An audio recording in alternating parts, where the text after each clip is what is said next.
Perkenalkan, nama saya Anggela Trisnawati, saya dari kelas A2 Manajemen Pagi, NIM 19104168897, mata kuliah Manajemen Pemasaran 2, dosen Bapak Adi Mursalin SMM. Baiklah, di video ini saya akan membahas tentang segmentasi pasar, targeting, dan product positioning. Nah, untuk yang pertama saya membahas tentang segmentasi pasar.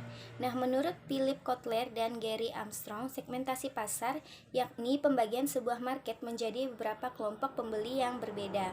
Membagi pasar maksudnya adalah membagi pasar yang berbeda atau heterogen menjadi kelompok-kelompok pasar yang sama atau homogen sehingga menghasilkan segmen pasar yang terdiri dari kelompok konsumen yang memiliki kesamaan dalam kebutuhan dan keinginan.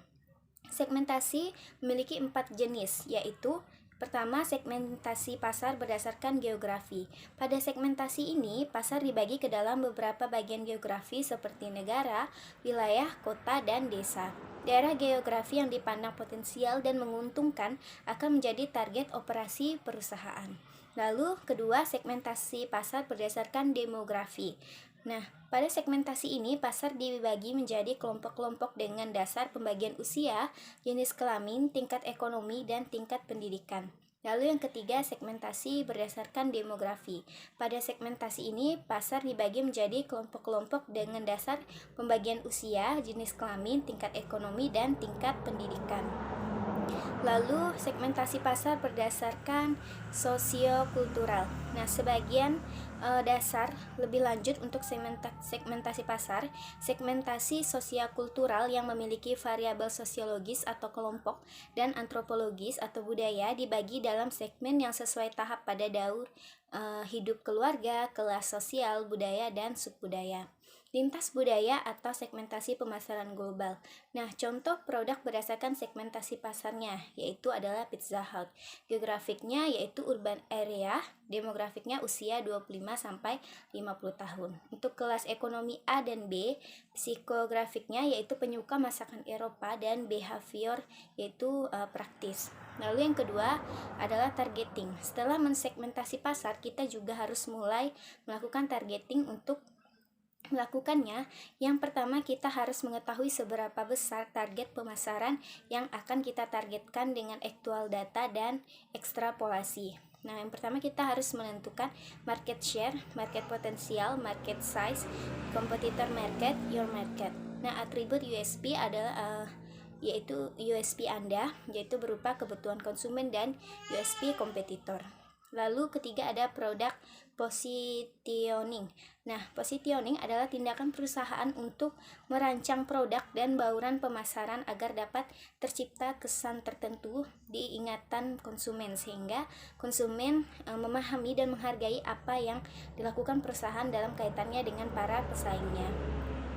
Lalu di sini kita akan membahas tentang atribut produk. Contohnya, saat ini telah banyak ditemukan produk minuman teh dalam kemasan namun diposisikan sebagai minuman ringan seperti minuman soda, sehingga minuman teh dalam kemasan berupa gelas, botol, atau karton bukanlah minuman yang diminum pada sore hari namun pada saat melakukan perjalanan. Lalu yang kedua, manfaat produk. Produk dikaitkan dengan kegunaan tertentu, meskipun pada dasarnya memiliki fungsi yang sama. Contoh, produk obat sakit emah X mengklaim bahwa obatnya dapat menyembuhkan emah dengan lebih cepat dan aman, sedangkan produk Y juga mengklaim hal serupa, namun dengan penambahan manfaat tertentu, padahal terdapat kesamaan kandungan obat yang mereka gunakan.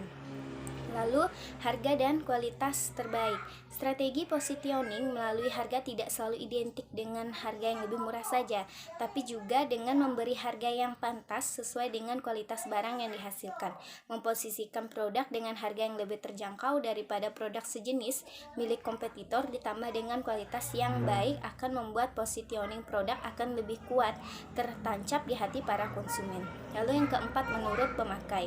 Strategi ini biasanya membutuhkan pencitraan dari brand ambasador atau model yang ditunjuk untuk mewakili iklan perusahaan. Contohnya, produk minuman berenergi yang memposisikan diri bahwa produknya dikonsumsi oleh atlet dan tokoh terkenal. Produk lain yang biasanya menggunakan strategi ini adalah produk kecantikan, obat tradisional, atau makanan. Setiap tokoh atau public figure yang dipilih biasanya akan membawa citra tersendiri untuk produk yang dipasarkan.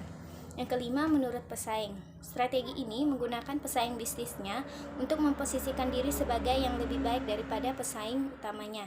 Contohnya, iklan obat herbal yang memposisikan dirinya hanya dikonsumsi oleh orang yang pintar.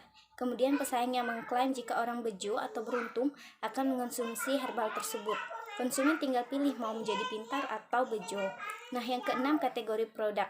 Produk diposisikan sebagai leader dalam suatu kategori produk. Biasanya, bisnis yang menggunakan strategi ini hanya mengkhususkan pada satu produk walaupun memiliki beberapa varian atau tipe produk. Contohnya, sebuah kebun binatang yang mengklaim sebagai tempat edukasi selain wisata. Kebun binatang tersebut mencoba menjadi pembeda dari tempat wisata serupa dan memberi strategi positioning yang membuat konsumen akan selalu ingat kalau mau belajar sambil berkreasi, maka kebun binatang tersebut adalah tempat rujukan yang tepat.